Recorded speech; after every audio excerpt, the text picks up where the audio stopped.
গরুর কোন কোন অংশ খাওয়া যাবে এবং কোন কোন অংশ কোরবানি করে দেওয়ার পর খাওয়া যাবে না, এটা হচ্ছে এবারের প্রশ্ন।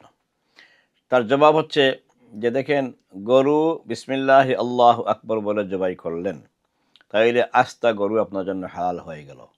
কিন্তু হালাল হয়ে যাওয়ার পর কিছু কিছু অংশ খাওয়া যাবে না। যেমন তার মাথার মধ্যে এই হাড্ডি যেগুলো আছে, কেমন বা গরুর শরীরে যেগুলো হাড্ডি আছে, এটা কোরবানির গরু হোক আর অকুরবানির গরু হোক, কোনো হাড্ডিটা এমনি খাওয়া যাবে না। হ্যাঁ, হাড্ডি দিয়ে আমরা পাক শাক করবো, এরপরে আবার বোনগুলো বা হাড্ডিগুলো আমরা বেছে বেছে ফেলে দিই।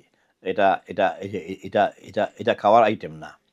সেকেন্ড হচ্ছে গোবর আছে তার মধ্যে, ব্লাড আছে তার মধ্যে, কেমন, এগুলা খাওয়া যাবে না।